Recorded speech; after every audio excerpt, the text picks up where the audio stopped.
আসসালামু আলাইকুম এভরিওয়ান, আশা করি সবাই ভালো আছেন। আজকে আমি ভ্রমণ করব ঢাকা থেকে যশোরের উদ্দেশ্যে। তবে আমার জার্নি শুরু হয় আরও আগে। আমি এই জার্নি শুরুর আগের দিন রাতে চট্টগ্রাম থেকে আসি ঢাকায়। মূলত ডাইরেক্ট গাড়িতে না আসার কারণ হলো মামুনের প্যাকেট ইসুজু 133P মডেলের এই বাসে করে যাওয়ার জন্য এবং এর অভিজ্ঞতা নেওয়ার জন্য।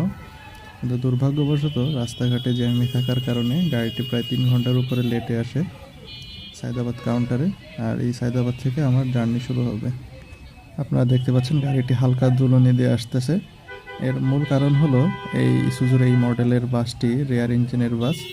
তবে মামুন কোম্পানি এই বাসটিকে ফ্রন্ট ইঞ্জিনের রূপান্তরিত করেছে, অর্থাৎ রেয়ারের ইঞ্জিনটাকে ফ্রন্টে রিপ্লেস করা হয়েছে একই ইঞ্জিন দিয়ে।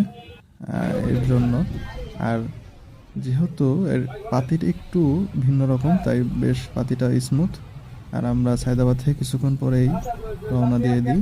তবে আমাকে হতাশা করে দীর্ঘ এই 3 ঘন্টা 3.5 ঘন্টা অপেক্ষা করার পরেও বাসটিতে আমি যশোর পর্যন্ত আসতে পারিনি। মূলত বিষয়টি হয়েছে বাসটির যে সার্ভিসিংয়ের টাইম চলে আসে, যার কারণে গাড়িটিকে সার্ভিসিংয়ে পাঠানোর জন্য আমাদের ঢাকা থেকে গাড়িটি চেঞ্জ করে দেয়।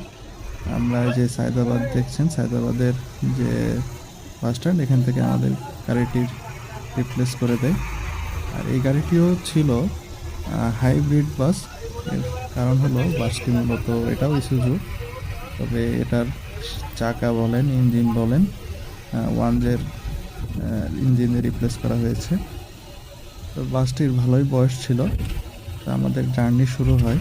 জার্নিটা বেশ আগের ছিল, যার কারণে সব ডিটেলস হয়তো আপনাদেরকে হুবহু বলতে পারবো না, কারণ অনেক কিছুই মনে নাই।